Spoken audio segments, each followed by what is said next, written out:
Big up. Thanks for popping up. If you popping up right now, you popping up later, whatever time it may be for you, big up yourself. Can't really say big up the lads, come on you Spurs or anything of the sort. I mean, we could definitely try, but big ups to everybody who's here. I know it was a tough day for everybody involved, whether you were like me watching on the telly across a big old pond of water, or whether you were there live. I think we all kind of felt the same thing, which was utter disappointment. And usually when you say the word utter, it's something nice. You're thinking about a milk. Utter is nice. They provide milk like a goat of some kind, but nothing really positive like that to speak of today. No goals in 3 games? I mean, that's crazy. But we'll pop up and we'll pop into it all in just a minute. But first, let me say thank you, and hello, how you doing to the patrons of the channel. First and foremost, thank you and big up to Soggy Undies Club member Alan Sibley. Also the founder of the 10-inch club himself. Big up yourself, Alan Sibley. We got Aaron Dubb, Mile High Hotspur. That's Leo Coys and C. Shearman in the 10-inch club. Big up yourselves. Our official supporters go Scott M, James George, J. Code, David, Jamie, and Jack Knickie of the Irish Hotspur. Big up yourselves, every single one of you. In the Lover's Lane, Bobby K, Gina Kim, Tom Markinen, Colin, and C Cubed. I hope you are doing well, every single person who I just read your name down below. You'll be scrolling the whole damn episode, whether you like it or not at this point.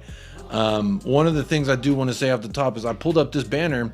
Michael made it last Friday's show, Spurs crash out of the FA Cup. And I thought it was funny because I'm just going to leave that there because honestly, maybe the wrong banner, maybe the wrong competition, maybe the wrong statement, but it is still the same fucking result at the end of the day. Sorry to drop an F-bomb so quickly, but you know what? We ain't monetized at this point yet. We're like 30 some odd subs away from 1K. So if you haven't already, please do share this channel with your mother, your brother, your cousin, your uncle. They all want to watch this channel. They all want to participate with the United Spurs of America. But we'll just get right into it. Let me bring up off the top. This is a beautiful man that honestly, he needs no introduction because once you see his shining face, I think he's going to get a lot of people either riled up or in agreement. Either way, we're going to be standing outside with, what is it, tiki torches and such. We got Paul from Down Under. How are we doing, man? Yeah, I'm really, Let me really. take this stupid banner off. I'm really, really pumped, man. Really pumped. Come on, you Spurs, eh? Off the top, man, what's your initial thoughts off of what you've seen? I didn't like what I saw. We can start with the starting 11, or we can just start with your general thoughts, honestly, because it doesn't really matter if we talk about the 11. What, Emerson starting over Porro, Perisic, a liability like we always thought. I mean, what do you got to say about what you've seen? No, I thought the starting lineup was, there's no surprises. Kind of our, best 11, I guess, or whatever. I'm just fed up with 5 at the back, man. I really am. 5 at the back. I know it's his thing. That's what he likes to do. But it's boring. We were boring. My eyes were bleeding. I might have to mute now and then and have a coughing fit because I'm just getting over COVID. So. Oh man, that sucks. Sorry to hear that. Oh yeah, this shit happens, man. Yeah, that is true. I thought, I thought we had a chance. I really did. After the first leg, 1-0 in the San Siro, didn't look too bad, not very exciting, but AC Milan didn't look that dangerous. And I thought, sure, we could overturn them at the Lane, easy. What the fuck do I know, eh? I mean, I had this weird feeling since yesterday and today that we might do something dangerous. I had a funky feeling, Paul. I had this feeling inside that was like, just like we could do something, you know? Why not dream a little? It's fucking Champions League nights. Let's get a little, yeah. Let the ice touch the nips, if you know what I mean. Let yourself feel free and alive, man. And it was like the whole match. I was just waiting for it. At some point, we're gonna turn that key and start the car, and it was just dun dun dun dun dun dun dun dun dun dun. I mean, real quick, we were walking up the driveway to the car. Didn't even open the door of the car. Oh, you didn't know the car's out of gas, by the way. There's no gasoline in the car either, so it doesn't matter. Nick the fucking tires, and there's no radio, and the aerial's bent. There's bird shit on the windows. Yeah, bird shit on the windows, and it's parked in the garage. Go figure. Yeah. Real quick, just to clear my head, let me say what's up to some of the people in the chat. There's a lot of people live right now, so do appreciate anyone who is here right now, whether you came to just smash a like or you came to get some things off your chest. Big up yourself first and foremost. #1 trophy goes to Cuban Hotspurs fan. Crap, and more crap. No life in this club. Big up, Cuban. Thank you for being here. You get the #1 award today. #1 is you. So big up yourself, Cuban. And there is the link. If you do want to become a patron member of the channel, there it is right there. I'm not going to boast too much, I'm not going to talk too much about signing up for the Patreon channel because times are tough and watching Spurs is even tougher. So let alone paying for anything of that matter. But no, I do appreciate all the patrons of the channel, like Scott M, who was the first patron member to check in, says, can't really say the result or performance were surprising. So I think I know what Scott's vote in the poll was, which, by the way, I'm sure you've seen that there's a poll. I like to have polls. I don't do that stupid thing where it's, have you liked the video yet? Fuck you. That's what I think about liking your video. I always try to do something fun and engaging. So if you only come to hit a like on the video or participate in the polls, that's cool too. That is at least one thing that I won't do. I'm not going to put a little question in your face to stop you reading the chat, ask you if you liked the video. I'm just going to ask you kindly to like the video while you're here, whether you're live or on replay, supporting this channel. Big up Medarius Bunting. He's laughing his ass off, says Boo Boo FC. 3 straight matches without a goal. He's a Real Madrid fan, so he's laughing. He's having a good time right now. The reigning champions, you bastards. Enthoj says, need some love, man. It's hard to be a Spurs fan. I do agree. Enthoj got plenty of love for you all the way to Minnesota. Says, yeah, popping up, emotionally done. Utter, not otter. Big up Felipe Guzman. Says, hey, bro. Hey, bro. How you doing, man? I hope you're doing all right. Big up Felipe. The Lucky Irish. How you doing, The Lucky? Fucking pissed about this loss. Simply seemed like there was no effort. Okay. I mean, you could argue that. You could definitely argue that. I mean, let me look at how many shots we actually had. We had 14 shots and 3 on target. So 11 shots were just flying around. Just flying around out there. That's fun. That's always nice. The Lucky Irish says time for Conte to walk. It's an interesting take. We will get into that. That will be a main sticking point. I mean, it remains to be seen. We may be live on air, Paul, and we hear some breaking club statement. Yeah. I ain't got no fancy pants, nothing like that. Extra, read all about it. Right, exactly. Big up this person on Twitch offering promotion. Hit up my DMs. That's all I will say if you are not a bot. Unless you're not. If you're a bot, then what's up? Thanks for viewing. The Lucky Irish, I thought they could do something, but like you said, waiting for something to happen in Milan were poor. Big up Wayne Bonner's in the house. Another dead season done and dusted. Oh, well, there's always the next shit show season to look forward to. Paul, let me ask you, the other half of this show, United Spurs of America, Michael, he said, as soon as Romero got that red card, season's over. Is that how you feel? Yeah. By the way, I've got a comb over tonight because because I want to see more players like this on the pitch than fucking model cupcakes with their fine coiffures and fucking Aztec signs stitched into their necks. Because when you've got a comb over, it means you don't give a fuck what people think of you. There was a question, man. I forgot. I was muted. Sorry. Oh, Romero. Yeah, Romero You going know, down. Real quick, before you answer that, hold that thought. I do want to say, big up Alan Sibley while you are here. He says, cannot stay, Jacob, because I've got to get up early. Just popped on to say we were crap again. These players have no professional pride. We will finish in 7th or 8th in the league. Mark my words. Alan Sibley, big up yourself. I hope you heard the shout out in the beginning of the show, as we do in every show, Alan. Can't thank you enough for being a loyal supporter of this channel that we do here. Big up yourself, Alan. Hope you have a great rest of your night. But better tomorrow. You know what? You ain't got Champions League matches to worry about anymore. Do we have any more midweek games, Paul? That we got to worry about? There we go. We clear up the Job done. Yeah. Man, we're making the Premier League run easier, Paul. That's what we're doing. And thought our players can't handle the pressure. That's how I feel. That's the difference between us and top teams. I do agree with that. You get some love, got Chuck. Hey, there you go. You got someone laughing about that's what we're trying to do here. Whether you've tuned in whenever I host the Irish Hotspur fan call and show, 2 out of the 3 or the 4 that I've done have been very not good results. So, you know what? To me, if we can share some laughs amongst the dark times, then that's all we got to do to get through it. Real quick, let me shout out J. Co., another supporter, patron member of the channel, says, in a game, we needed a goal desperately. Conte starts, Emerson and Perisic, free-flowing football, my ass. Let's talk about it. But before I do that, let me bring in, I feel like I'm among royalty today because of the guest that has just popped up with Jacob in the bag.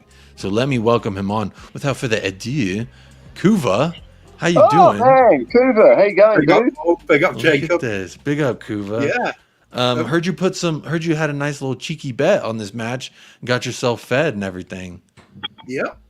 See, I've cracked it. I know how to enjoy Spurs now. Bet against the team. I bet on a 0-0 tonight, 30 quid. Paid for my pizza for me and my boys and had a few drinks. Watched Predator 2. Just ignored the game. You called it. A lovely time. It's great. I don't have weekends ruined or anything. Second game in a row I've deliberately not watched. And then the last 3 years, it's been the first times in my life where I've deliberately chosen not to watch Spurs on a regular basis. And it pays off. It does. Much happier for it. I've got it all up there. I've got Steve Perryman and Glenn Hoddle up there and Paul Gascoigne. Don't need this lot. So yeah, it's good. Just put on some of the old classics and relax and enjoy some football. Why not? You know, I was watching you get a few drinks, few nice bit of food. It's a nice evening. I respect my time more than watching Spurs now. It's just not worth it. At the most, you got frustration. That's on the good days. Other than that, it's just plain anger. There's nothing to watch. I mean, now Kulusevski's on a vein of bad form as well. There's literally nothing I want to watch on the pitch now. Maybe I'll give Pedro Porro a go if he starts getting regular games. He had some decent crosses into the boxes. He had some decent crosses into the box, I thought, when he did sometimes. He looked like he was trying to create when he came on. It's tough to say. I mean, again, we see him. Again, the whole team's just not doing well. You brought up Dan Kulusevski, and actually on this show, I refer to him as Dan Hulisevsky, because who the fuck is that guy wearing number 21? Because last year and a little bit of this season, we saw a different dude. So Hulisevsky, who the fuck are you? And what did you do with my man Dan? It's weird, isn't it? It's the strangest thing, right? It's like he hasn't recovered from the injury. It somehow psychologically affected him or something. Oh, mind you, even at the start of the season, he wasn't really on fire, was he? I think Conte sucked all the fun and enjoyment out of the players. Now it's gone on to the fans as well. It's the entertainment leech, the entertainment vampire, whatever you want to call him. That's why I got came over, Coover. I'm trying to bring back the spirit of Ralph Coates, Alan Gill's Ian, you know? Yeah, absolutely. Johnny Method as well for us. Yeah, good stuff. Mine's I've just gone patchy on the top. I'm going to have to work on it, mate. I think I'll join. We'll do a sort of 70s, early 80s style watch along. Yeah. Much more fun. It was fun. It was proper football still back then, wasn't it? We had a club. Brilliant. Wayne Bonner says on the plus side, Sanchez didn't fall over. Correction, he did, but in the opponent's box for once. He fell over in a different box, but he still fell over. There's not a way.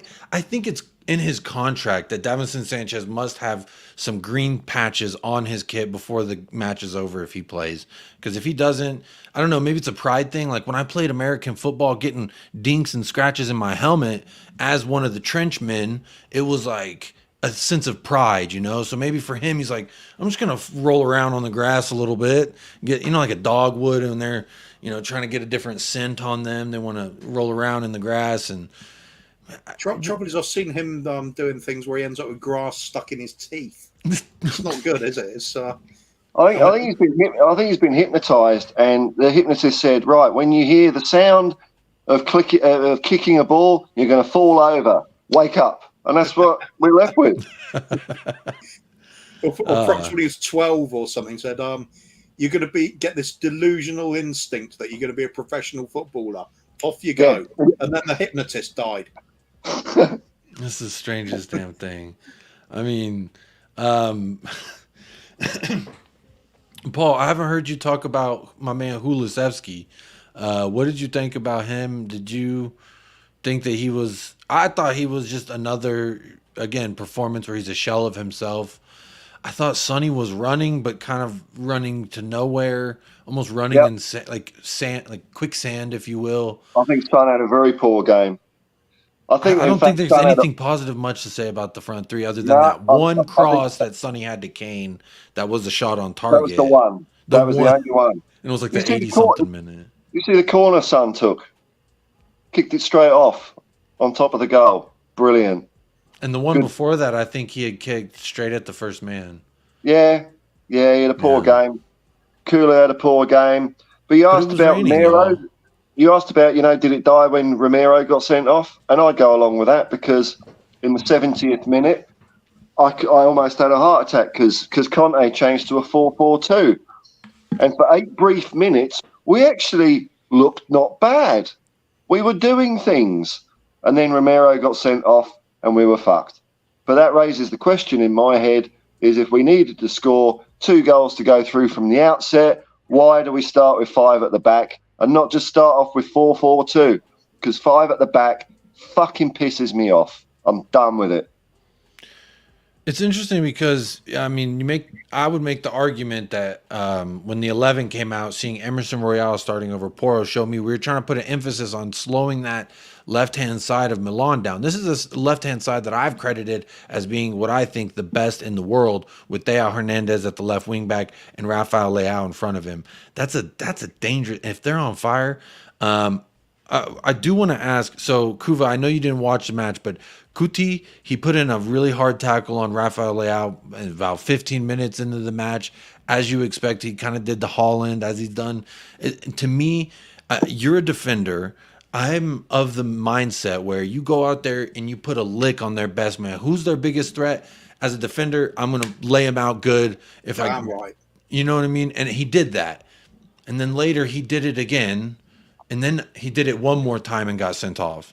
Okay, so I want blatant fouls every time, or to be honest, like watching the replay in real time. When you slow it down, yeah, he kind of flew into the guy, but to me, when you play it back in real time, he was trying to make a play on the ball because if Theo, the second yellow he got that got him sent off, and I think he got injured too. I hope he ain't hurt. But whenever he did that, it was on the sideline. And if Theo had gotten that move through without any interference, like if Romero had let him do that, shit, he was probably going to be, it was going to be that same thing we saw in Milan whenever he just ran down the left side past Romero, made him look foolish. So I think it was a little bit of both, but part of me, it just seemed like intensity. I don't know. Is he rash? Like looking at it from a standpoint where you didn't watch the match, but you can objectively look at it. I think I know what Romero's all about anyway. In 12 starts, 9 yellows, 2 reds. Yeah, I know. He's nice, isn't he? That's so good. He's filling out the stat sheet. Yeah. I don't care. I would never take that away from his game. you've got to ask yourself, why is he trying to make such an impression on the game so often? It's because we're so bad. He's got to try and take it up a level, put himself about, dominate from the back there, because there's nothing happening. Graham Roberts was a master at doing this. He used to put people in the stands just for just saying hello. Little players shake hands. He doesn't. He puts Charlie Nicholas 4 rows back into the stands. That's the one, man. That's fucking great, eh? Yeah, it's gone from the game now, but Romero's old school like that, and I think there's something for it. I mean, Sergio Ramos, look how many sendings off he got in his career, but you wouldn't take that away from him. He just wouldn't be the same player. I think it's the other players who've got to step up, do something. You don't need him trying to become Superman or man of steel at the back there and do everything, win every tackle, but do everything decisive in the game. We're just a poor side. We've got a few scattering of good players, and some of them are just way off form now. To be honest, if somebody's showing a bit of heart and getting themselves sent off occasionally, I'm not too fussed about that. I'm more worried about the ones that don't even put in the effort in the first place. The ones that are getting paid massive wages don't turn up in games. Just nothing. Supposed to be creating something, supposed to be scoring goals, just not there. The form of Son and Kulusevski now is basically, well, I won't put it entirely on them, but it's part of the reason we're playing such terrible football, and the reason I've stopped watching. I mean, what is there? There's no. You even got it from the likes of Burnley.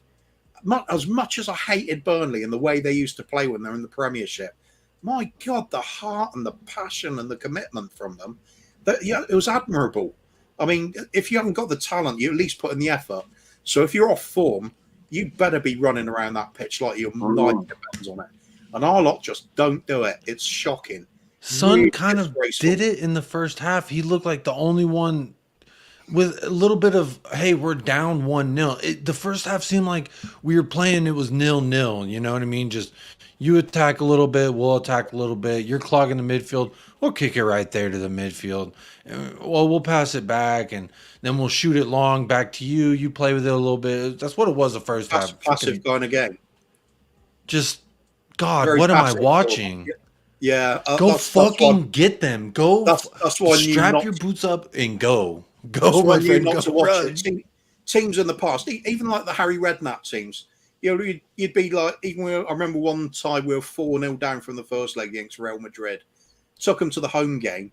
We did lose the home game 1-0, but there was an entirely different mindset in that team to what there is on this one.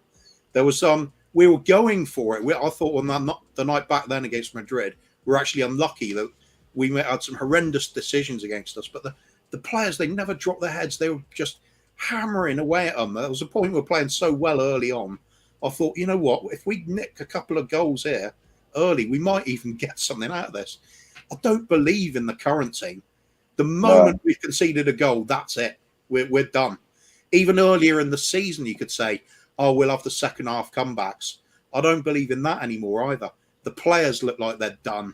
The players don't look like they're enjoying it or have a clue what to really do. It's all about holding positions, keeping that shape no matter what, and the substitutions always sum it up, don't they? I didn't see it. Obviously, I didn't see it, but I heard about it. Sanchez comes on. You're chasing a goal to stay in the bloody competition, so bring another defender on. If you lose, I think it was in response though that we lost Kuti, that we win. Just play light at the back, don't you? If you're chasing a goal, just go at it. But why not put Danjuma? Fuck it. Yeah. What's the difference? 0-0 and go out, or lose 3-0 and go out? Or put on a defensive mid who can still get up and down the pitch, but also get back if you like Papa Matasar. That's kind of what I was wondering, why we didn't even see something of that. Because, I mean, to me, the substitutions. Hold on, there was a comment from Wayne Bonner that says, what the hell was that X-File in the second half? We made a substitution in the 52nd minute. I was like, okay, come on, Conte. Finally, we're doing a fucking substitution before the 75th minute. That's nice. I get to see a change, but it wasn't really a change in anything. It was still the same old song, Paul. Well, what Kuva's saying there about Romero, I agree with, Like the number of cards he's got, they should be spread out amongst 5 defenders. But Romero is the only guy that actually makes tackles.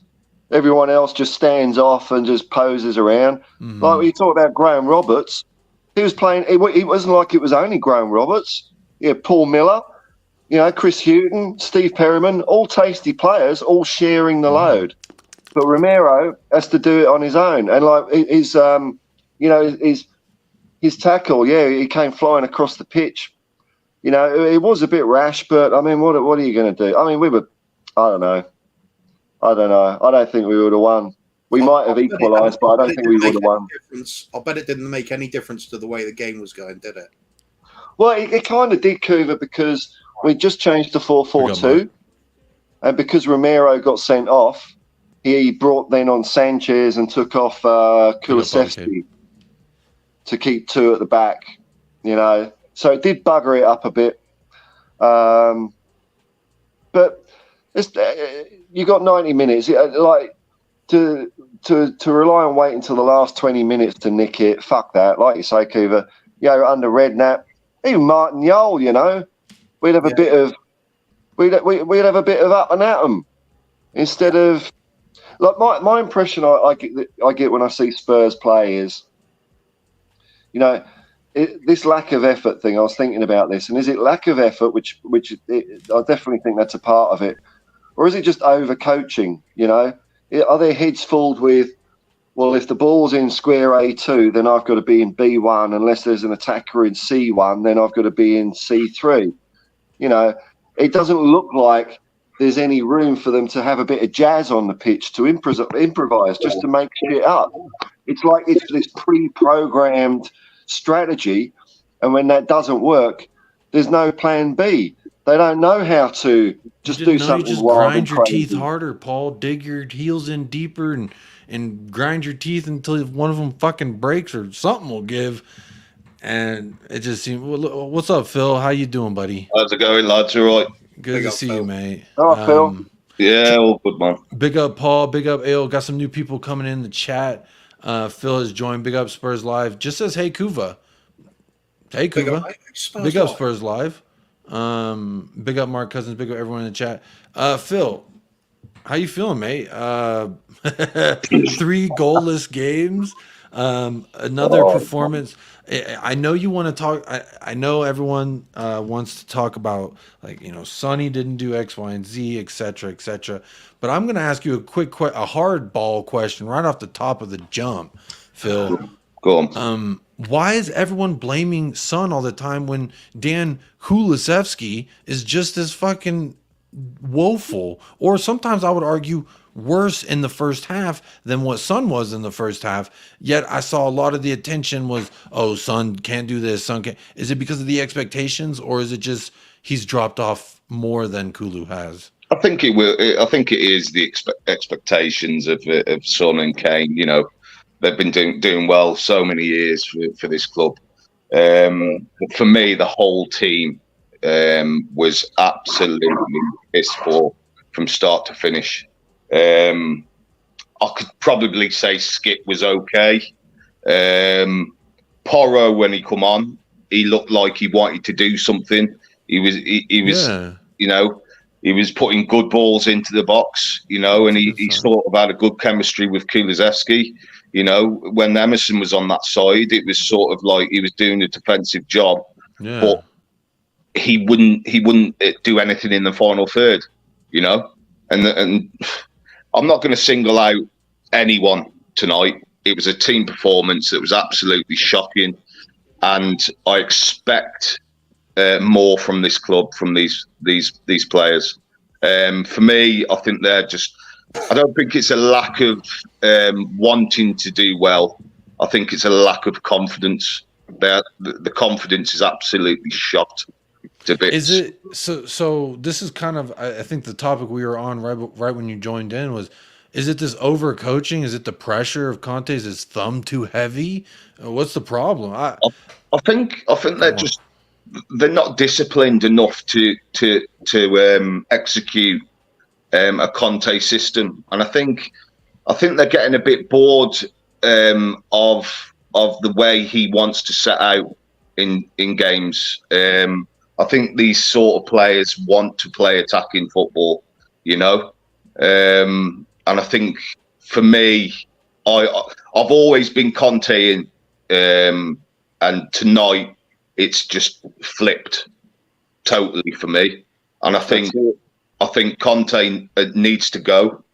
And I think for me, the two managers that I would want in is Pochettino and Gallardo from River Plate. But it needs to be all ripped up and started again for me. It does. I can't it's say all stale. that. It's just stale. It's all stale. Here, look, I got a little figurine of the man Conte. I love Antonio Conte, but at this point, I think with the quotes that were coming out right around after the World Cup, kind of after the window, like at the end of the window ish, when he was just saying, "My job's not to win anything. My job's to improve the squad. I'm here to create a Actually, you know what? I'm gonna actually share this because I put something on Twitter and I've been getting some replies to it. Oh, he just replied again to it. So the quote is, "My task here is to help the club to build a solid foundation, to create a base, and then to try to improve. If you ask me, is the challenge to win the Premier League, the Champions League? This is not the task at the moment." When he said that shit, I was like, clearly our whole direction is not to fucking do anything and not to win shit, if that's where my thoughts were, which was FA Cup, maybe we could win. That was my last little sliver of hope, but then that got stripped away from me. I've just got a few tears. I found that Conte quote so moving, man. So you compare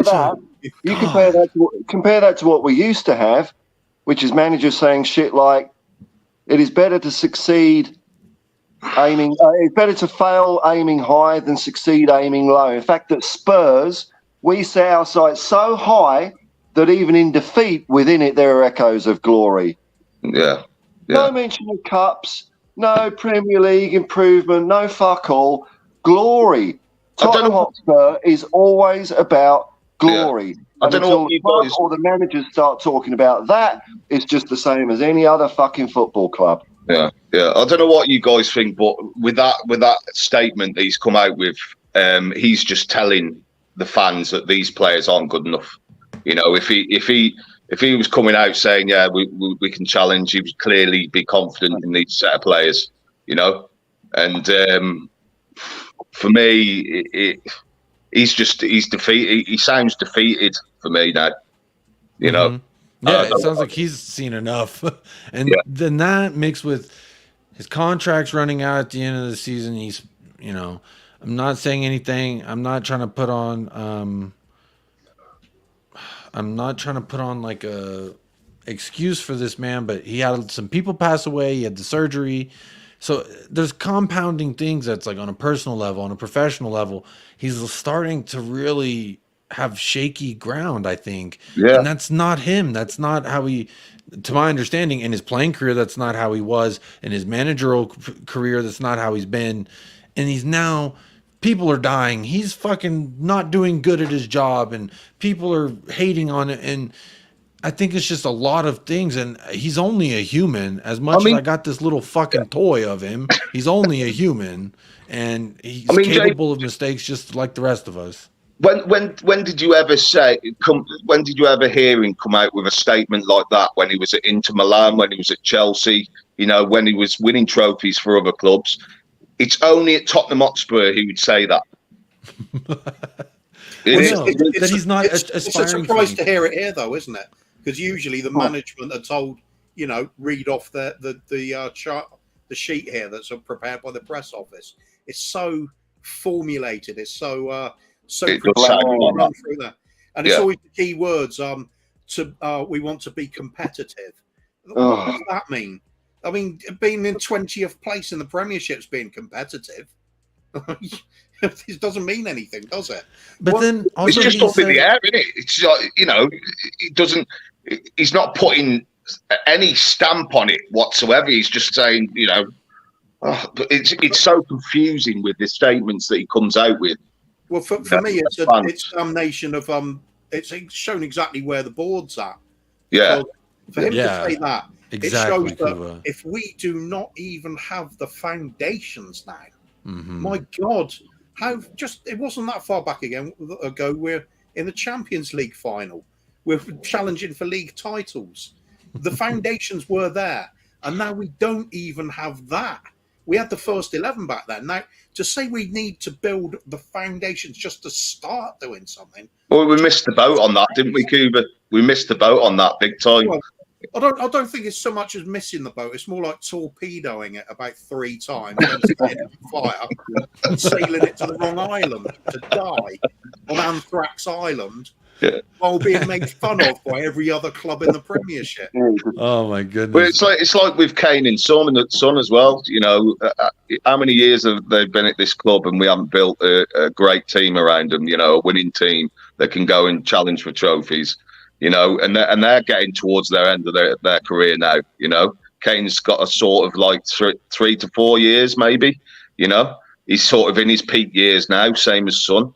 And we're wasting this opportunity with them 2 world-class players and not building a great team around them. Yeah, I mean, you look at it, the Pacha. This is what is so upsetting to me about this managerial fiasco. I'm going to call it the managerial carousel because it's just round and round we fucking go, I guess. And guess what? The unicorn's back. Here comes Mauricio Pochettino's round in the merry-go-round. Let's just fucking jump back on that because it felt so nice when I sat on that big plastic unicorn. And now I want to sit on it again. And then guess what? It's going to go back around the motherfucker one more time. Before I digress any further, Alan Sibley, big up yourself. He's off to bed. He says, big up everyone. Big up Alan, major supporter, big patron member of the channel. Big up Alan. Hope you have a good night and a better tomorrow, my friend. Taking the 10 inches with him. Yeah, he's taking all 10 inches with him. That's a good reminder, if you have not, to please go ahead and hit a like on this video as it will help this channel grow. We are at 973 subscribers. So by my math, that's 27 subs away from the elusive 1K. So we're almost there, y'all. Hitting the like will help us get there. It's free, costs nothing. Patreon link is down below. It's pinned in the chat. If you want to financially, as little as $1, as much as $100, you can support this channel. But anyway, I'm gonna move on from plugging shit. But I did want to say, do also partake in the poll. I will not do a poll of have you liked the video yet. Go fuck yourself. That's what I say. I'm going to do a poll to ask you a question, and it may be slightly humorous is what I try to go for, or I try to make it like half serious, half funny. This one wasn't really funny or serious. It was just kind of sad, really, like if I think about it, because it was all, I knew it was coming. I had hope, and no, I mean, come on, it's the end of the day. But big up Alan Silby, big up Hotspur TV. Will it be known as Conte's Sanchez substitution, like we talk of Nuno's Lucas substitution, the one that broke the camel's back? It's interesting to think. It'd be really cool if it happens live, but at the same time, I'd be a little upset because I got this. I was pretty invested in the guy, if I'm honest. Paul, let me ask you, is it wrong of me to be emotionally invested when we sign a manager like Jose Mourinho and then get my heart broken 5 days before a final? Is it foolish of me to fall in love with an Italian man that I've never liked because of Chelsea, but now he's here and I love him and I appreciate him and he's got nice eyes and he's a lot of passion and there's a cool meme of him kicking the soccer ball. So I'm like, cool, I like this guy. And now it's kind of sour. Am I a fool? Am I a fool for falling in love? Am I a fool for love, Paul? I don't know, man. I mean, there needs to be more love than hate in the world. You know what I mean? That's what I'm saying. I think, you keep that cup full, man. I do the same thing because I want them to succeed. And because I've got that bias of wanting them to succeed, I hang on their words. I think, yeah, I like this guy. Even Christian Gross with his train ticket for Wembley. Yeah. Cool. Well, maybe not him, but you want them to win. You like when you sign a new player, it's like, yeah, come on, let's go. And like I was trying to back as Conte as long as I could. I hate 5 at the back, but I could see, after the end of last season, I thought, like, if we could do that and be better than that, we got better players now. Yeah, why then not? maybe why not? But it's just been dog shit. See, sometimes it's dog shit, and sometimes it's dog water. And you know what water I'm talking about? Like, would you drink it when a dog's done? And it's like they've done slurped and glurped their nasty ass tongue all in the bowl, and like it's just dog water. Gross. Ew. Don't touch it. I don't want to look at it. You got to wash the dog's water bowl if you didn't know, because bacteria builds up in it because they're nasty fucking mouths. So whether it's dog shit or dog water that we've seen, Kuva, I'm gonna ask you. You avoided the dog completely. You said, "Fuck the dog. I'm leaving the dog at where it's at. I'm not even gonna partake." And I'm thinking you came out the stronger man because of it. Well, it's not anything to brag about, though, is it? This is just more it's more a Spurs self-help program I'm starting. I think I'm just recommending to people: stop watching. Stop giving up 2 hours of your time if you're streaming, if you're watching it on a stream, and stop going to the games and wasting your time. There are better uses of your time than sitting through this crap. There really is. I've done it 2 matches in a row, watched a movie, had some nice food. Lovely time. I'm not angry. I'm not pissed off. I don't give a shit anymore. It's nice. I'm free. Kuva, what did you think of the appointment when we had Conte? What did you think? Did you think that it was a positive appointment? Or? No, I'm all about playing total football, mate. I didn't want Mourinho, didn't want Nuno, didn't want Conte. We had this opportunity under Pochettino when we got so close. We should have pushed further to get over the line. Instead, we did the complete opposite. And now we've thrown it all away. Never mind that beautiful house that Posh was talking about needing with the furniture. We have burnt that mother down to the bare, which is just ashes. We got nothing there. This doesn't even resemble a proper football team to me. This is some sort of exercise in military conditioning. It's just so predictable. The very fact that I can go out and say, I think it's going to be a 0-0 tonight. Bet 30 quid on it because I'm sure of it. Because I know we will not offer anything that I can't predict already. It would have been long balls in the KANE, crosses, set pieces. That's it. We play the whole game like it's a set piece, man. Yeah, you're playing against an Italian team that don't need to score. Doesn't take a lot of working out. That they're just going to sit behind the ball, and it's going to be comfortable. Actually, to AC Milan's credit, they didn't actually do that. I think they realised we were so shit up front at the moment that they didn't need to do that. So it wasn't like a typical. Their shape, though, surely. Sorry, they were so comfortable. Yeah, they go on. Surely wouldn't have had to break their shape. They would have had plenty of people covering. Surely. Yeah. My next question I have for everybody, real quick, I want to say, what's up? It's Bougie or it's Boog. Can I just say something, Jacob? Of course, Paul. You can say whatever you like. I think like what Kuva said, and I think where the club went really wrong was, when we had Pochettino, and then we had those windows where we didn't do any transfers. The board should have still kept with Pochettino. Said, look, Poch, money's a bit hard at the moment. We're not going to play so well. We're not going to be able to refresh players. But you know what? We're going to stick with you. Because when all the stadiums do, all the money starts flowing again, then it's going to start happening again. And instead what they did was, because it looked like we didn't get top 4, we sacked him. And then we try, because, that's all we want is top 4. So we sack him. Mourinho, we didn't get top 4. This guy, we did get top 4. If we'd, when people are talking about backing a manager, it's not just transfers and, it's not just the transfer market.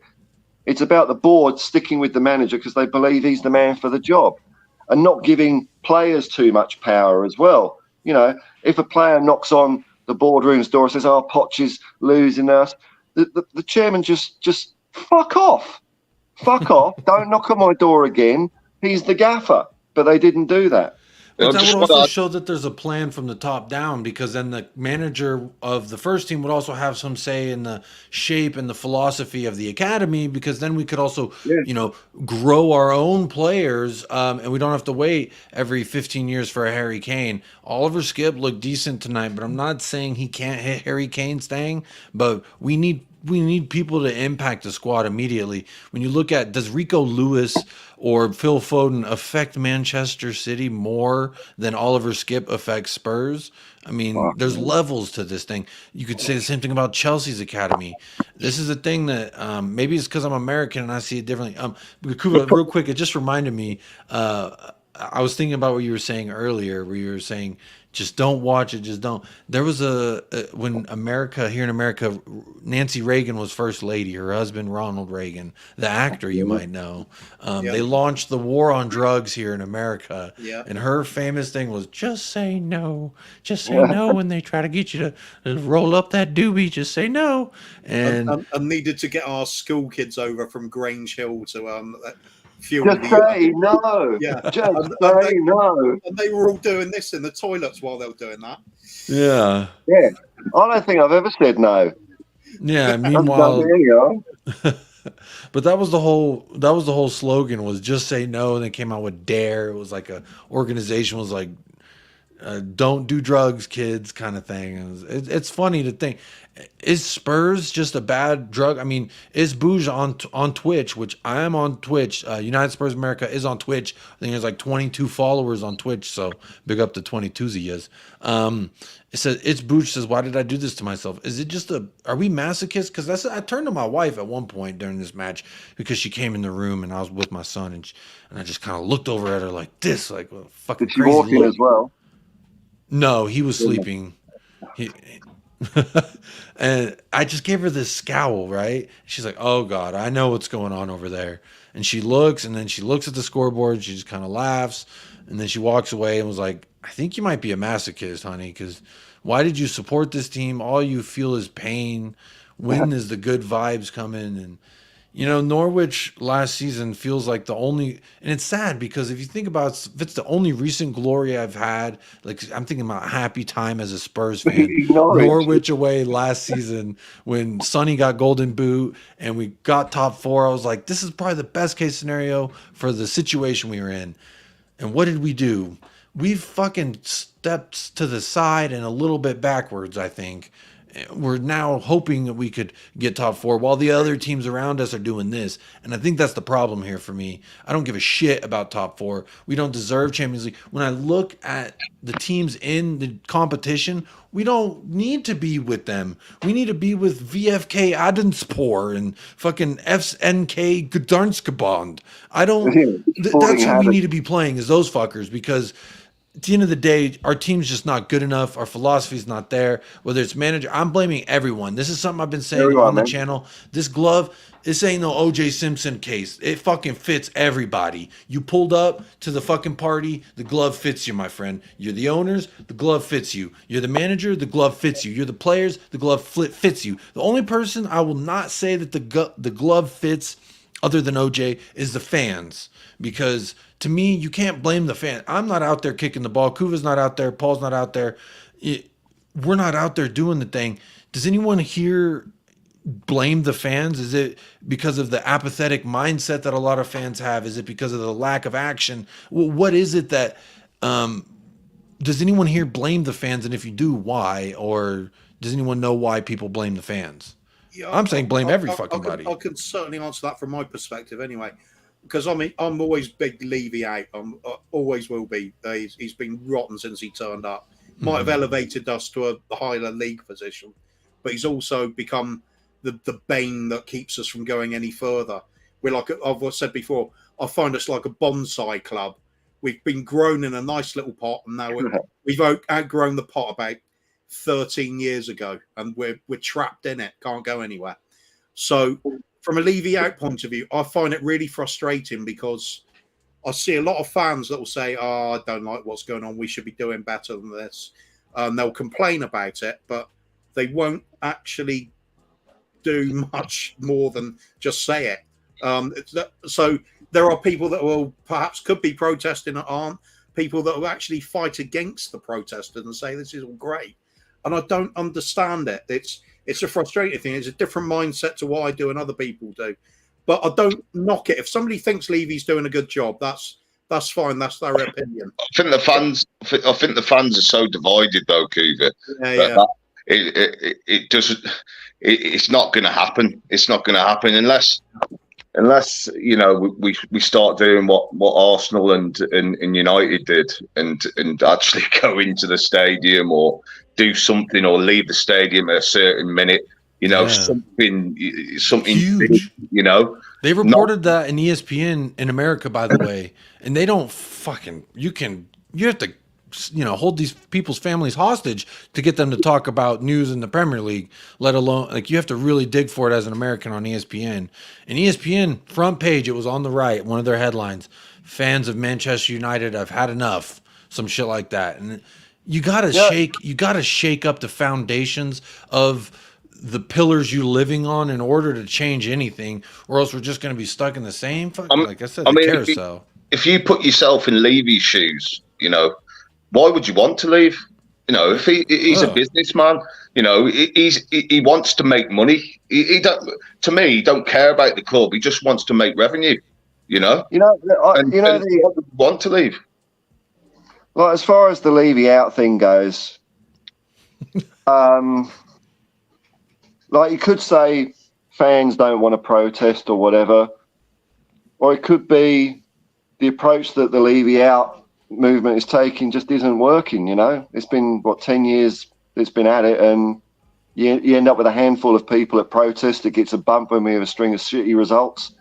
My own personal take on it is, I think it's far too negative. It's far too critical. They go in on people. You see pictures of Levy with clowns' faces, and I think a lot of people, including myself, just find that a bit off-putting, And I think instead maybe focus on, well, what do we actually want to see at Tottenham? And for me, it's simple. I want glory, that's what I want. And you can talk about the corporatisation, the entertainment side, the racetrack or the players and all this sort of stuff. But it all comes down to Tottenham Hotspur demands glory. The board has not delivered that. It's not working towards that. Thank you for your services. It's time to go. And I don't think it really has to be much more personal. I think if they were talking about more terms of things like that, which I think a lot of, especially older Tottenham fans identify with, maybe they would go and protest if it starts getting their blood pumping, if they're reminded more of what this club was and what it should be and how it's being failed at the moment, instead of just, trolling. And I'm not saying all Levy out's like this, but I do see a lot of it, man. And I like what Kuva said was Kuva, you just said if someone's Levy in, well, that's your opinion. A lot of people don't play it that way, man. And it's a lot of aggression and fight. And I think that turns people away. But whatever the reason is, what they're doing is not working. Yeah.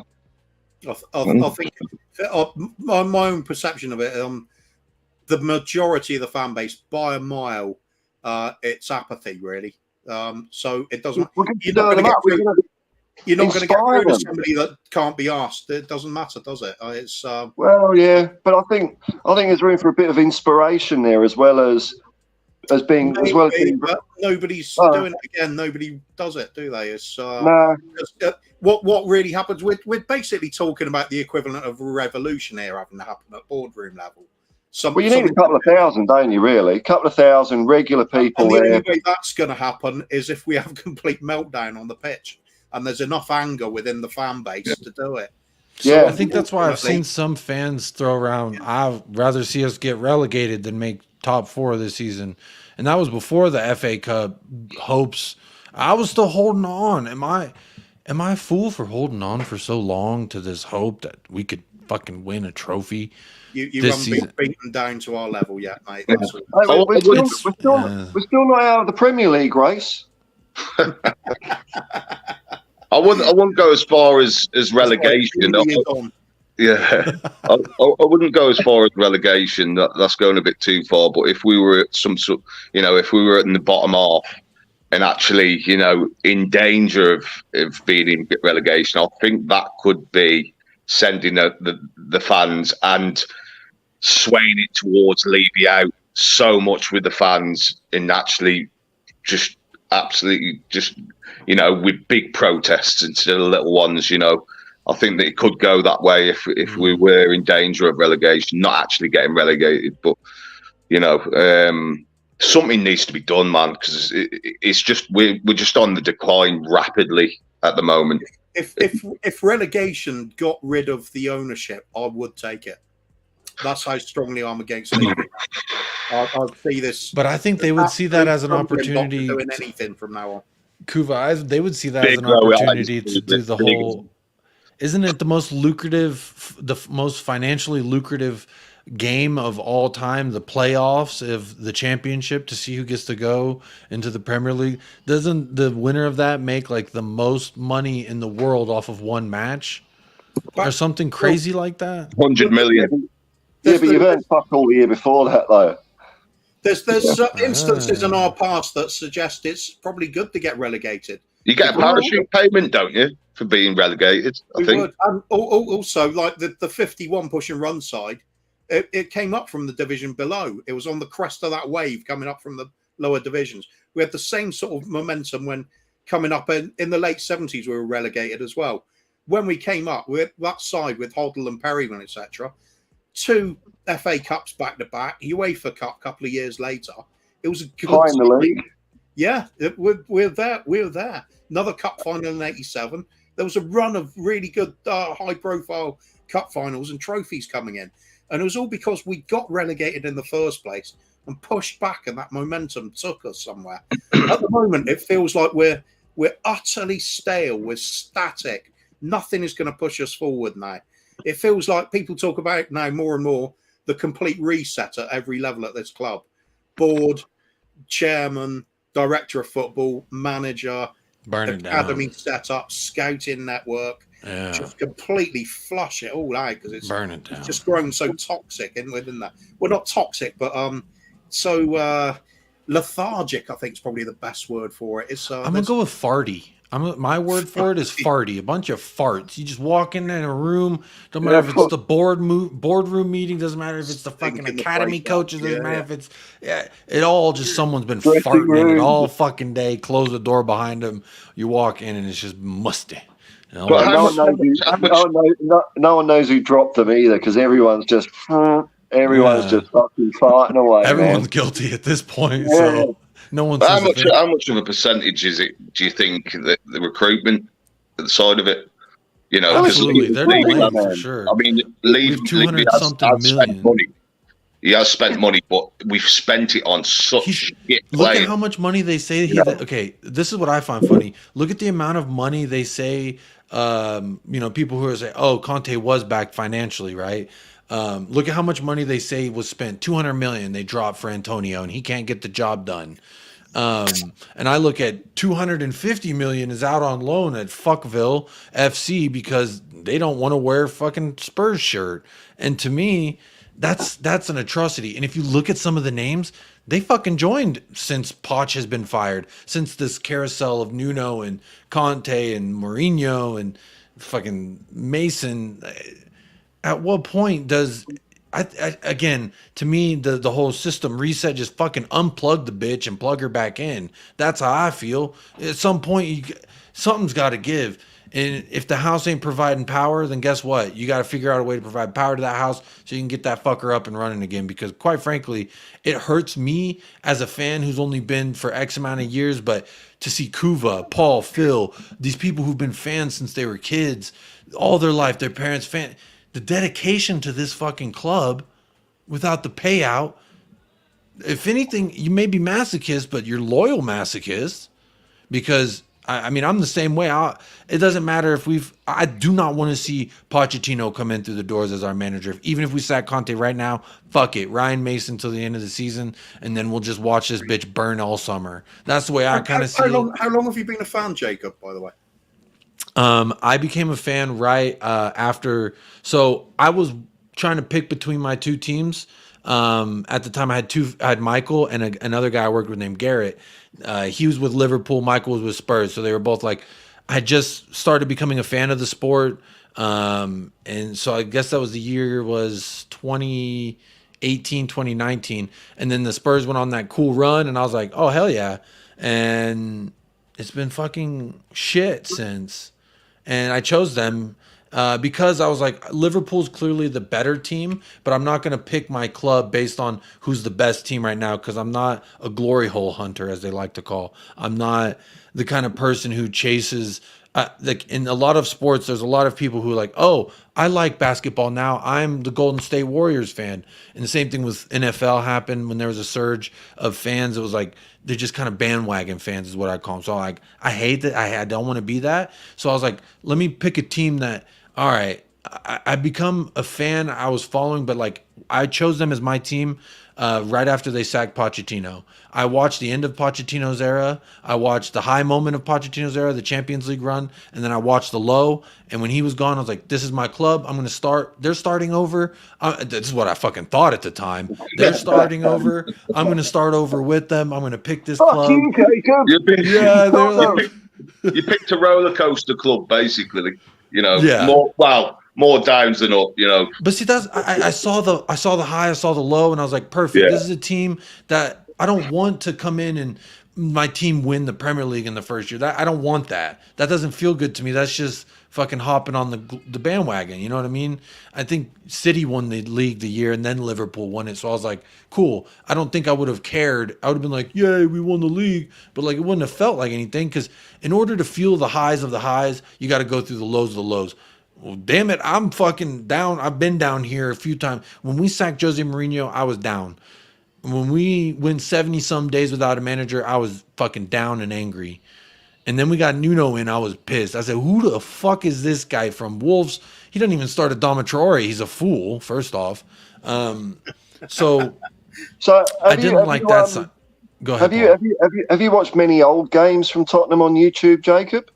I have. I've watched. That's why I'm gonna shout out THFC Till I Die, Dermatron, and Queen Ellie. They do a lot of cool so I like stuff like that because I watch a lot of the documentaries. I watched the thing on Gaza because I didn't know who Gaza was whenever I first started streaming. So I got. So you've seen how he used to play, man. You know. I've seen some really great shit. When I first started watching, Tottenham was really cool to watch. The fucking Champions League run was amazing, and I wasn't even a diehard fan at that moment. I was a casual. I'm just watching the Premier League because when I was growing up, the Premier League wasn't even shown on TV here in America. You had to fucking go to the little deli across the street just to watch a match if you wanted.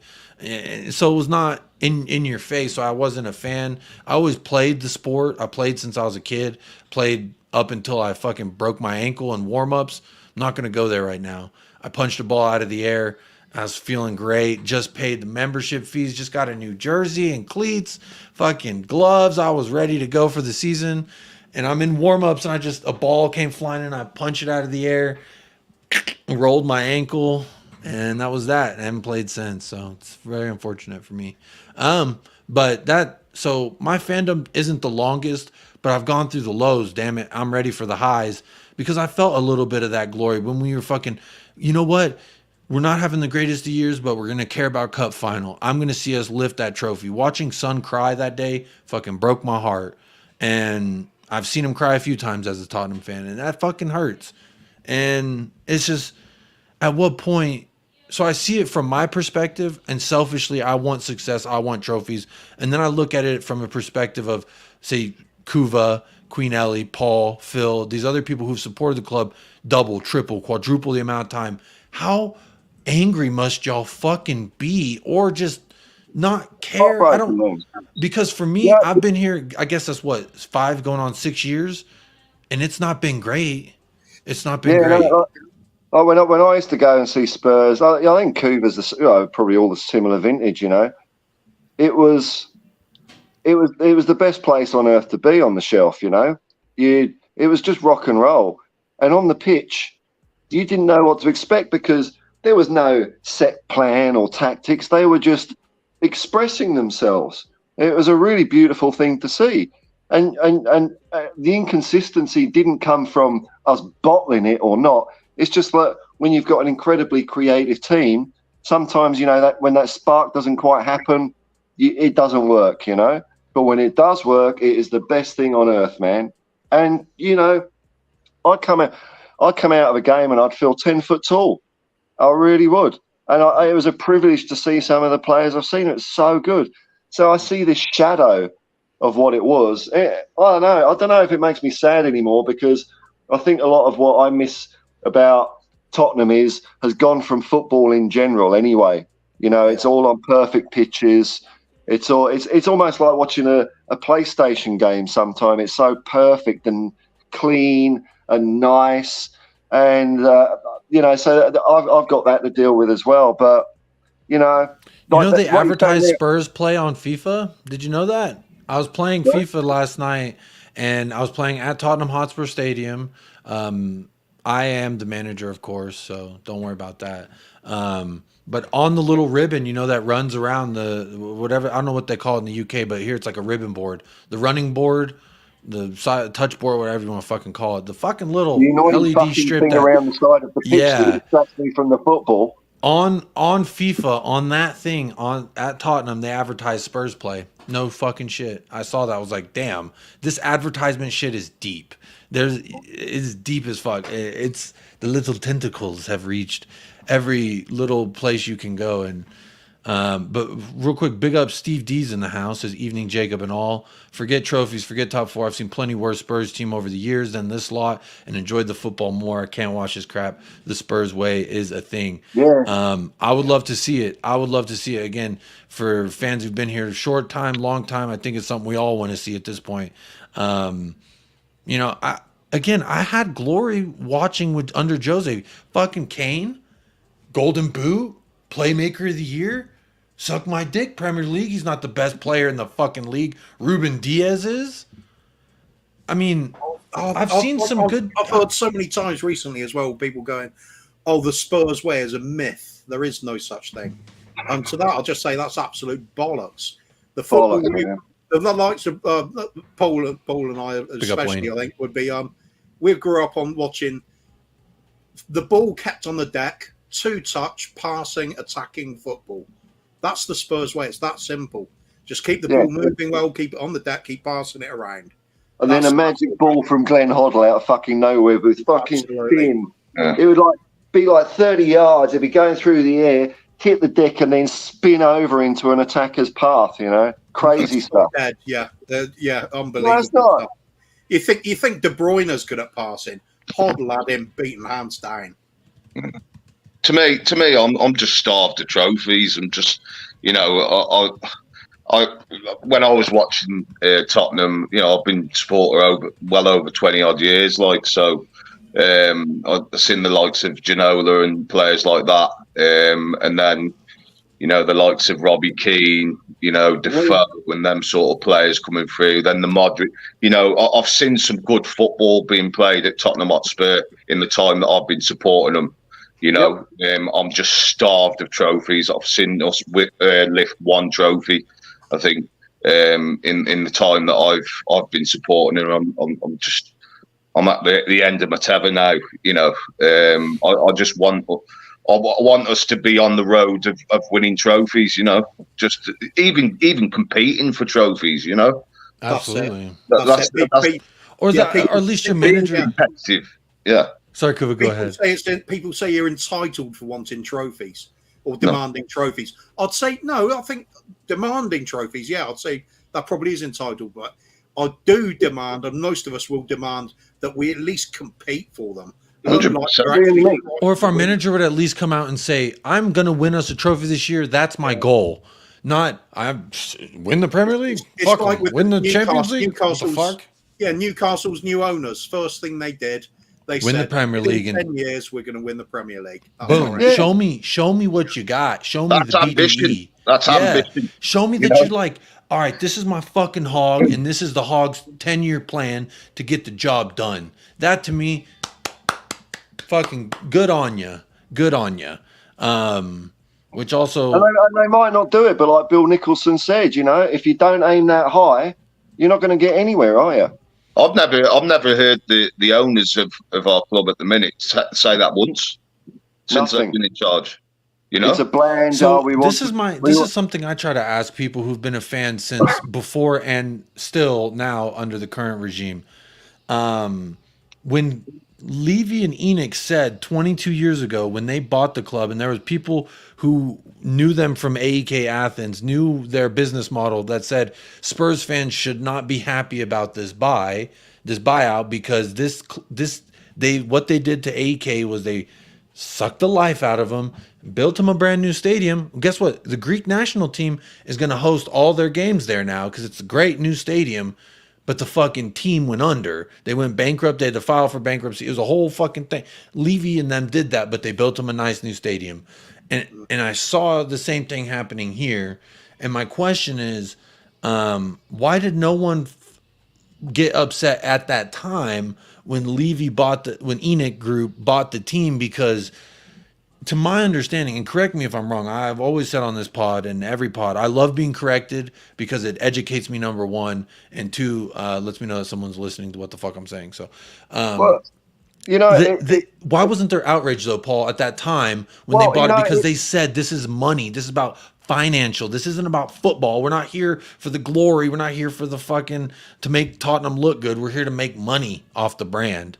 I think like it didn't start with Levy though. This is the thing. It started in 1983 when Irving Scholar bought Tottenham, and that's when we started changing our focus from football to business. Now we still, we were still on such a high from the early to mid 80s that kind of carried through, a few more years, and there were still some really good times, but basically Scholar was a terrible businessman.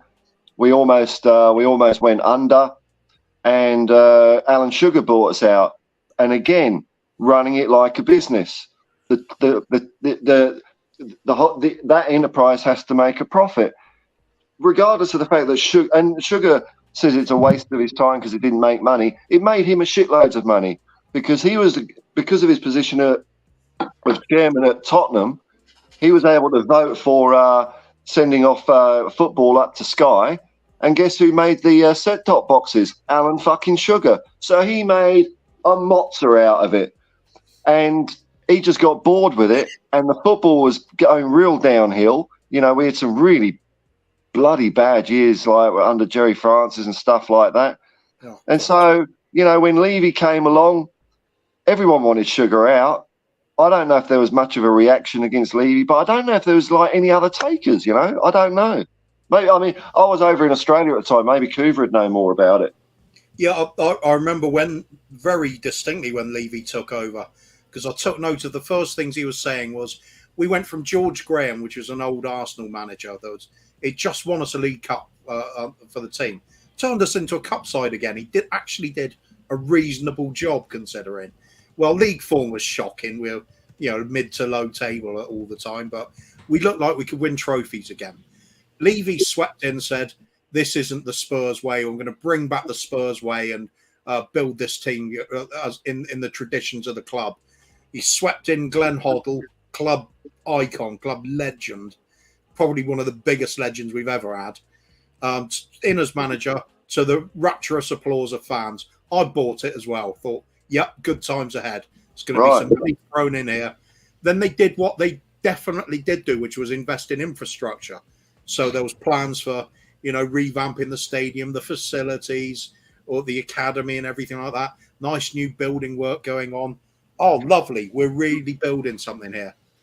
And then he said reiterated about the traditions of the club and how the Spurs way is really important.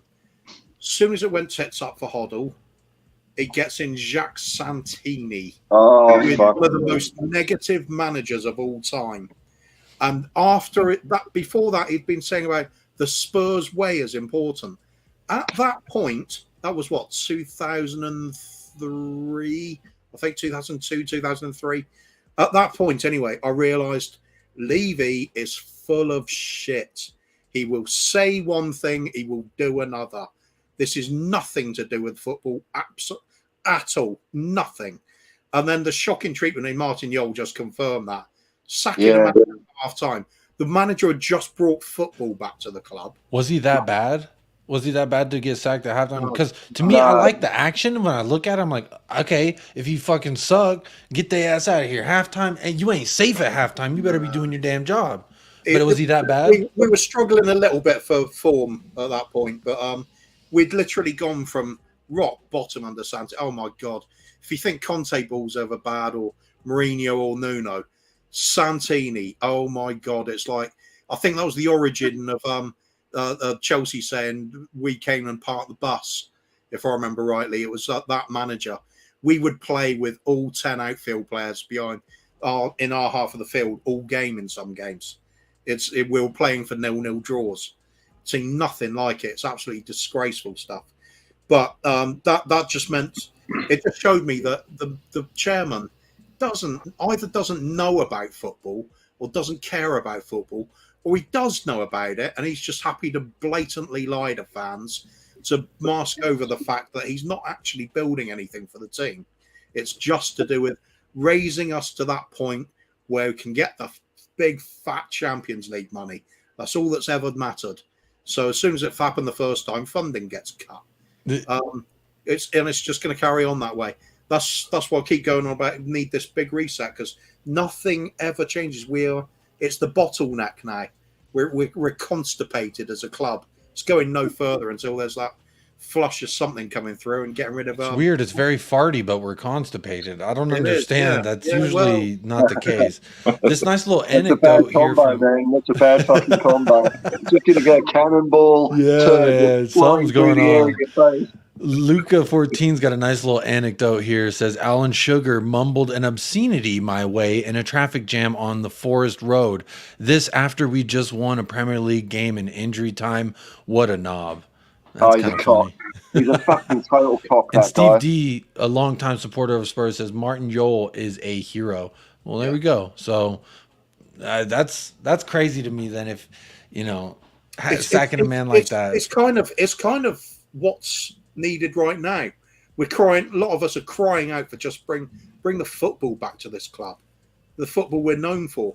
That's what Martin Jol did for us back then. We damn well need something like that now, I think.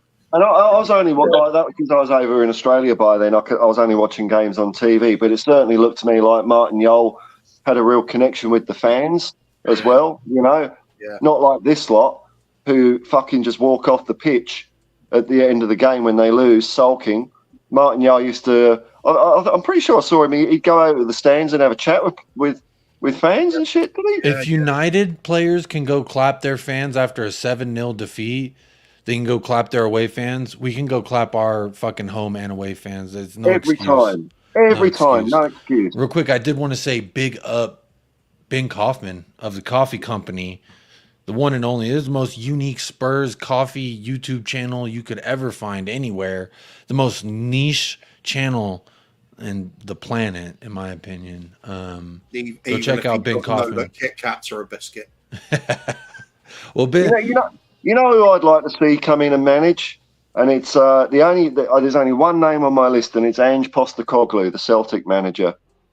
He's an Australian Greek guy. Postecoglou, yeah. I've heard that name a few times. He's never going to try and say it. Australian guy. He was brilliant over here. He moved to Japan. Brilliant. You watch Celtic play, man. They don't fuck about. They are so entertaining. They got knocked out in the Champions League. They didn't win any of their games, but they really took it to every side, every game, and you're talking about fine margins. And so even though their fans are disappointed they didn't win, they can see that, a couple of steps more and they will be able to compete with these teams because of his style of football. It's unrelenting. It's what we should be playing. Let's face it, Celtic are still forced to sell their best players to the Premiership if somebody comes knocking for them. Yeah. So the fact he's doing that in such style, I wouldn't say no to him coming at all. And you hear him talk, his press conferences, man. Because like the Celtic fans, they didn't know who the fuck this guy was. Who's this fucking? Why are we getting this dude? He hasn't done anything. And like within the first press conference, he talked about the history of the club, what it means to him and his background. He just straight away he got everyone pulling in the same direction. That was like with De Zerbi, wasn't it? Show stealer. He knew about De Zerbi. Yeah, sorry, my little man's coming up on us.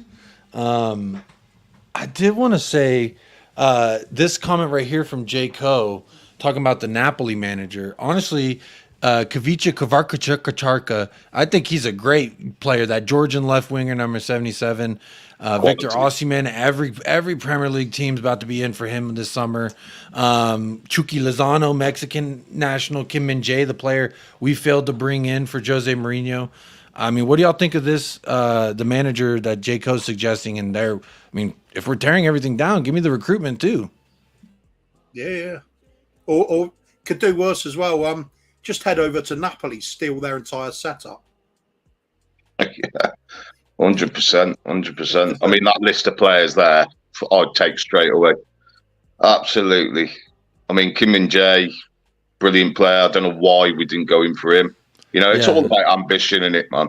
You know, absolutely. Bringing them players in. I mean, it's going to be probably around 200 million to bring all them in, but you know, this is where Levy needs to fucking sort his head out. You know. Well, like you said, Jacob, I think we are spending the money, but you know, I look at two signings last summer, Richarlison, which I couldn't believe we paid that much for him, and Jed Spence. Now that's a total of £80 million. And whether they're good players or not, I'm not judging them on that. But were they the best two that we could have bought, or maybe three even for that money for Tottenham? You know, we all know we need centre backs and whatnots. Do we really? And I'm thinking that the Richarlison purchase was a speculation on him having a blinding World Cup and then being worth 120 million afterwards. That's all I can think. I cannot see why we bought him. Did we really need another forward more than anything else? I agree. Sorry, my son's trying to play the cello back there. Quite the classical musician he is. Ben Kaufman says Levy doesn't want to employ a recruitment team. He wants to do the deals himself. That's his fix, getting the best deal. I hate the penny pinching personally. Our recruitment is based on what player can Daniel Levy get for 5 million less than the asking price. That's it. It doesn't matter if it's 60 million or 10 million. If he can't get 5 million off, he's not interested. I always I'll stick to my guns with this when people say about players being bought from managers, or is it a Conte signing? And for me, the acid test is really simple, regardless of which manager in is at the time. If a player comes through the door, if he doesn't go into that first team, why would the manager have wanted him? Managers don't want players to sit on the bench. They want to improve that first 11. So you look at what we signed in the summer, and there were people literally saying, this is the best transfer window we've had in our lifetimes. And oh my God. So who really plays out of that? Who really plays? Who are the regular starters from that summer transfer window? Perisic, and he's been awful. Perisic, Perisic was the guy I was excited about. I was excited about Perisic. I thought he was great for Croatia. Bissouma was the one for me. I thought the Bissouma kit right there, Phil. I bought a Bissouma kit. I was so hype on him. I was like, I don't give a shit if he wears 38. I don't care if he wears the ugly number. I think he was going to be a beast. Every time we played Brighton, he fucked us up the arse every time. And he was the reason we struggled with them every time, whether we won, drew, or lost versus them. Anytime we played him, he was always a nuisance, and I always wanted him for Tottenham for like 3 years. We finally get him. We see a shell of him.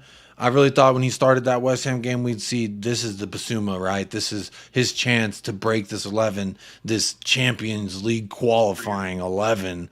That's so good, right? We're supposed to improve on the year, but it's just like this current ownership, from my understanding, looks like it just wants to do the same thing, just top four, that's it, improve the squad, build a foundation, and not fucking challenge for anything. And to me, that's why I think you should get rid of the whole to dare is to do, get rid of the glory Tottenham Hotspur, get rid of all these fucking chants, and just replace it with like, I don't know, mediocre, Tottenham Hotspur, we're fucking mediocre. And go back to the old wartime slogans like mend and make do. instead of to dare is to do. Yeah, endure and survive. Endure and survive. That's a Last of Us reference. I've been watching that show. With Bissouma though, I'm like you. I think we're all agreed. We thought he was going to be a good player, didn't we? For us, important player. But how long before he even started a game for us? Yeah, that's true, man. It's not a Conte signing, is it? It's a club signing. Conte's okay with it because I wrote that off though, Kuva, as like, okay, this is Champions League This 11 is so fucking thick and solid, you can't penetrate this 11 unless you're worldy in training, and even then you might not get your chance. He got his chance. There was a suspension, right, to Bentancur or Hojbjerg, I don't remember. Someone was suspended. He got his chance, West Ham, for one match, and it was awful. And I think the only time I've really seen him do something nice was Leicester, when him and Son came off the bench. They changed our tactic, and then Son went on and scored 3, and I thought that he was great that game. But outside of that, I'm really struggling to feel when I feel proud of. He did well when he came on against Brighton as well. I'll still have faith in him. I think he'll still come good. You know, if Poch was in charge of us, I think he'd be a totally different player. That's it. New management. I think a lot of players will start shining again. Yeah. Himself in training. Okay. Yeah, I mean, that's another thing. What are these guys doing in training? I mean, it looks like they're doing nothing when I see the videos, but it's enough to injure every bugger, you know? Yeah. I can't remember the last time I saw. Actually, no. The last training video I saw from Tottenham, there was a football in it, so that's a step in the right direction. But it wasn't five-a-side or anything like football. Sonny's probably injured his swiping finger by now. I'm just trying to get this fucking camera to focus. It has as much focus as fucking Tottenham over the course of 90 minutes. Fucking A. Look at that. Blurry as hell. No vision, just like Tottenham. So we're struggling out here. There it goes. We'll figure it out one of these days. Big up Ben Kaufman. Y'all, I'm going to ask you as we wind this stream down. We're coming up on an hour and a half. Please do hit that like. But I do want to ask, y'all have any final thoughts? And do y'all have any final hope for this season? Or is it kind of what Michael said to me in a text message when Romero got that second yellow, got sent off when we were playing down a man? He said, the season is over. So my question, I want to go around the panel, and Paul, I'll start with you. Is our season over? And then do you have any final parting thoughts? I think our season was over at Sheffield United. You know, that's fair. That's the game we sacrificed. That's the go, you know, because all these little cupcakes, you know, we wanted to make sure they were rested, and you know, because apparently players get tired these days if they play more than one fucking game a week, you know. Yeah. So, you know, that was our chance at something. And the thing I hate about the lack of regard for things like the FA Cup is, you know, your first trophy ain't going to be Premier League or European Champions League. You need a stepping stone, you know. Something like the League Cup or the FA Cup gets in the players' heads, man, you know. This is what winning is like, you know, because in this competition, here's the cup. We're number one. We're the best. But we just pissed that away. So really, after that and the Wolves game, I was totally, like, buggered by the whole thing. I managed to get off the canvas for this game, and it was just appalling. So, you know, I'm not interested in top four. That doesn't interest me. All I'm interested in is winning the next game, and wherever that takes you to, you know, that takes you to. So the goal of top four is not the thing for me. It's to win games, each game, play well, but we're not going to do it. And even though we're fourth at the moment, I mean, realistically, we're probably sixth, maybe seventh. You know, teams games in hand behind us. Yeah, with the games in hand. Especially with Liverpool in form now as well. You know. Yeah, everyone was calling him Darwin Noodles, Darwin Punez, but now look at him. For me, I mean, this season never really got going. It was so bloody disappointing from the get-go, you know. Scraping results, but playing Yeah, exactly. And it was like at some point we're going to start playing well. At some point our things are going to start turning around. Going to kick in, man. On a side note, this is a good point. I mean, even when we had the best start to a Premier League season this season, it was like, you know, did we deserve to have that start? It didn't feel like, Didn't feel like that we were playing well. We were just grinding out results, you know.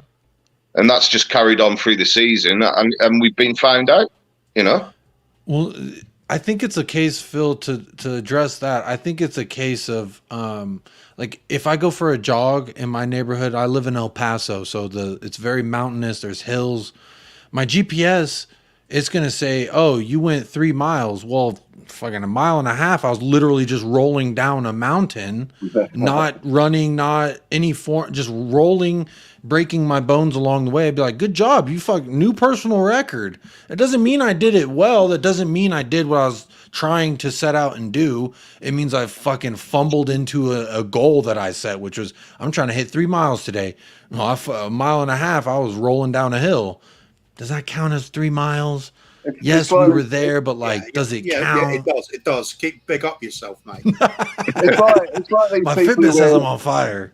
It's like these people who wear Fitbits and say, "Oh, I've done 5,000 steps today." Yeah, what's mine say quite today? like, you know, going to the kitchen, making a coffee, going for a dump, going to bed, walking to the shop. There you go, 5,000 steps. And when you look at some of these people, it's like, well, I think you need to do fucking 20,000 steps, man.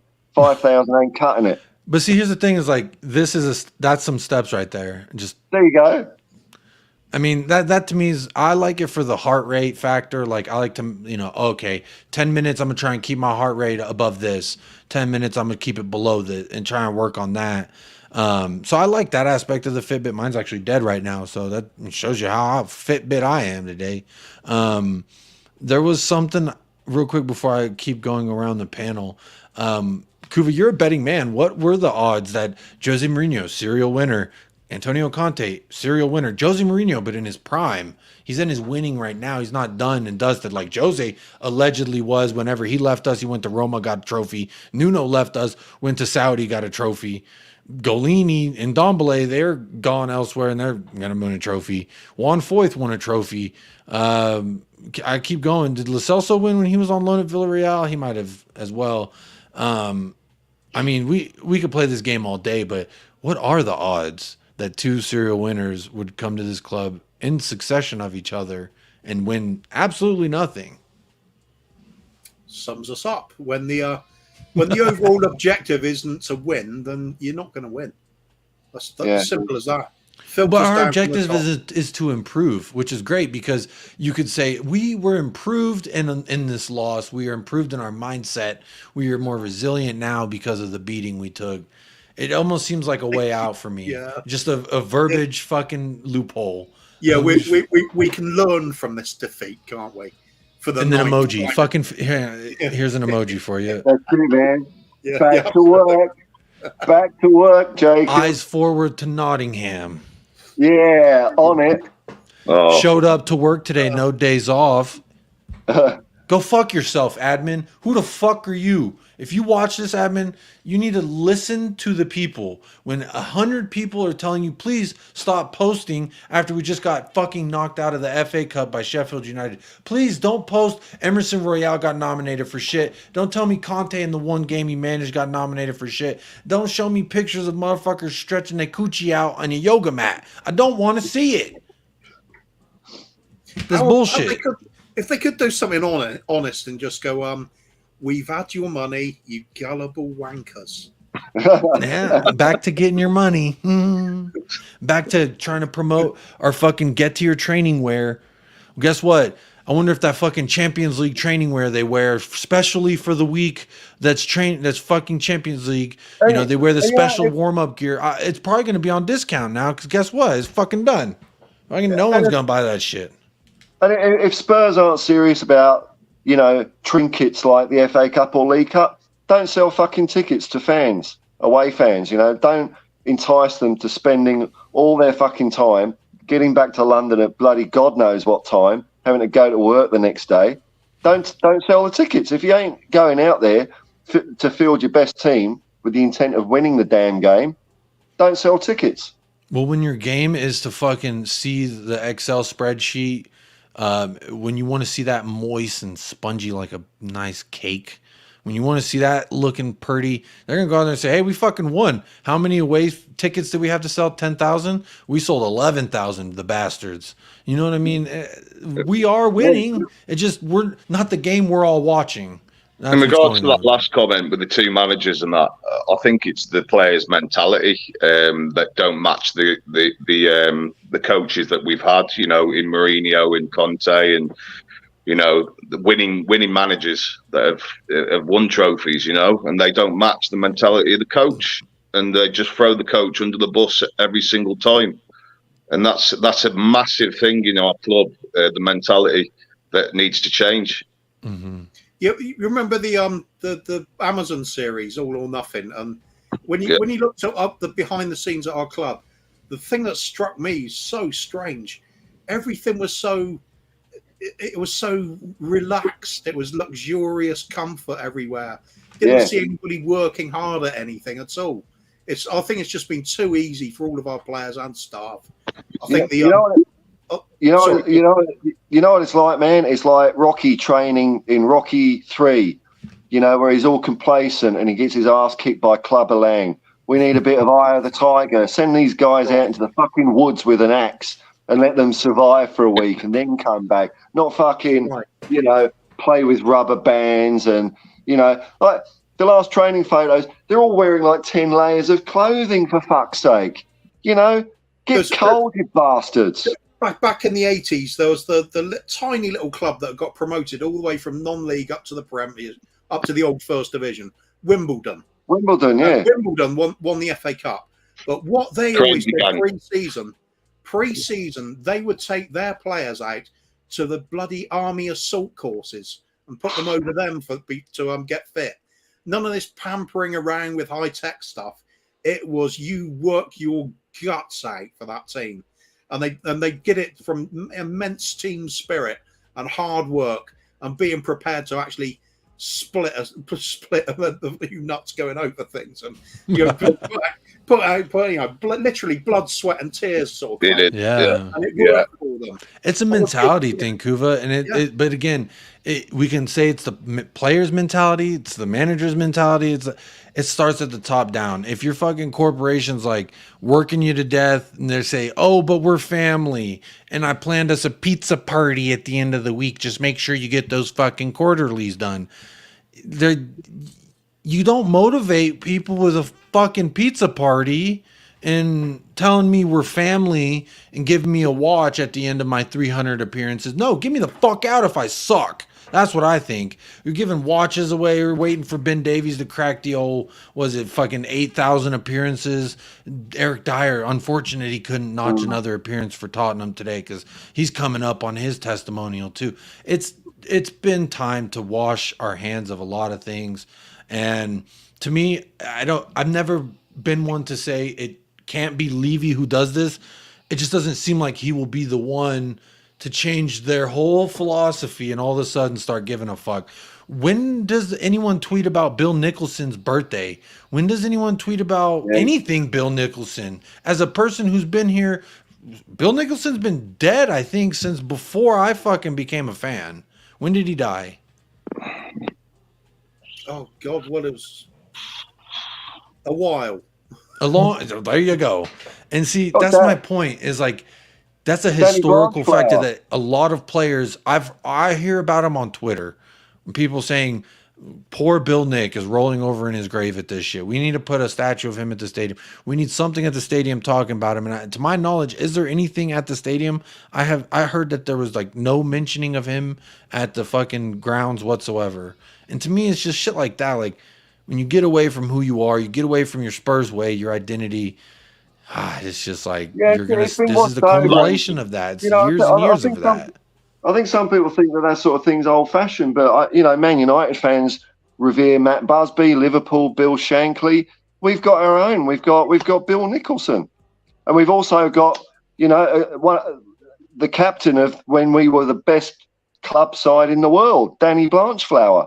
The shit he used to say. It's a great fallacy that the game is about winning and losing. It's nothing of the sort. It's about glory. It's about going about things with style and a flourish and going out and beating the other team and not waiting for them to die of boredom. There's You no know? statues, of them legends outside the club either around the ground, is there? You know, So I'm it's saying, like, you need mentioned- reminders for these players of Yeah. what, not just fucking fancy glass and a nice ass Identity, couch and a fucking lounge that they can fucking, a chair wipes their ass and brings them lunch. Like, no, have constant reminders of things that we were good at, then you see that every day when you're walking to your meetings, when you're That's going to it. the training room, when you're going to physics, keep you that in see there, the man. fucking what it means to people. You see what it meant to people. You see what it can be, and then you fucking try to break that shit. You know what? My face is going to be on this wall till the end of time because I'm going to go do more than what I've been seeing every day. It's that kind of mentality that we don't have. It's commercial FC. It's shiny, nice and shiny FC, not fucking Tottenham Hotspur FC, which that is to me the main Take problem. Liverpool, for example. When the players come out of the dressing rooms, they all reach up and touch that sign. the badge. Yeah. Gives you something. Imagine if they had just blanked over that and put a corporate logo on instead. Sports bet. It's a sports bet thing. Touch the sports bet. Hit your fucking parlays this weekend, everybody. Come on. We'd do it for 50 quid and paid by Pete's lawnmowers down the road. And you're talking about testimonials there. Like back in the day, testimonials were a real fun occasion. The real feel good. A player had to be there usually about 10 years, and those players that had lasted at the club 10 years, the fans had such affection for them. And they were always real fun events that brought people together. I remember when I went to Aussie Art Dealers' testimonial. I was about to say that one, yeah. Yeah. We saw Maradona playing a Spurs shirt, for fuck's sake, and it was so much fun. And everyone loved Aussie. When Eric Dyer, Ben Davies... That Aussie one with Maradona, though, just watching Maradona warming up, and we were like, jaw dropping. He's... Wow. There was really something. Well, you're right, though. Eric Dyer, Ben Davies testimonials. Who's going to turn up to that? An accountant? God help us all. I do got to wrap this show up. My ass is sweaty. My crevices are moist because this room has been filling up with my steam, if you will, because I'm just so upset. But Kuva, I want to ask you on a not so wet note. Well, I would say more dry. Do you have any hope for the rest of this season? Is the season over? More of a brown note. Season's over for me. I am literally not watching another game while Conte's in charge. I'm done. Fair enough. I do not enjoy this team in the slightest bit. I respect my time too much now. I'd rather watch a movie and have something nice to eat. And put 30 on against us and be happy at the end of the day. It's just not worth getting upset about. I don't care. There's no hope with seeing any good football, so why bother? Fair enough. So I'm actually going to have a little flutter on Forest to beat us at the weekend. Okay. I feel we're that bad now. All right, that's fair enough. I can't. I'm not going to defend nothing. That's kind of where I'm at right now. I actually bought a ticket for the Forest game on Saturday, and that was before the Sheffield United game. Fuck him, man. You get to see Serge Aurier though. That'll be fun. Have you got the number for Samaritans or anything like that? Yeah, fucking hell, man. I don't know. Well, Phil, you got any hope for the season, or are we all riding the boat of fuck it? Yeah, I'm nearly on that boat, to be honest with you.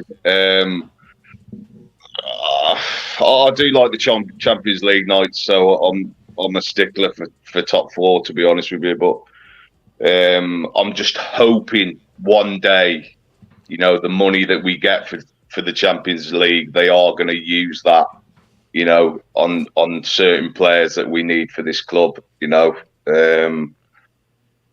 I'll always keep supporting this club, and you guys will as well, But it's not looking great at the minute. But I don't know, man. I'm trying to find positives. I just can't. Well, you're going to be at the game, so you get to yell at everyone. So that's nice. You can actually hope that they hear you yelling. Me, I can yell. The only people I'm scaring is my family. Maybe the neighbors too. I'll give you positive, man. In the 70s when we went from Bill Nicholson to, was it Terry O'Neill, Arsenal guy? he totally bollocks the whole thing up. You know, he ended up getting relegated. Keith Birkinshaw was there. Well, he was there just before that. And then from there, when everything clicks, man, in the same direction, there's no stopping Tottenham. There really isn't. Yeah, I hope so, Paul. I hope so, mate. I hope so too.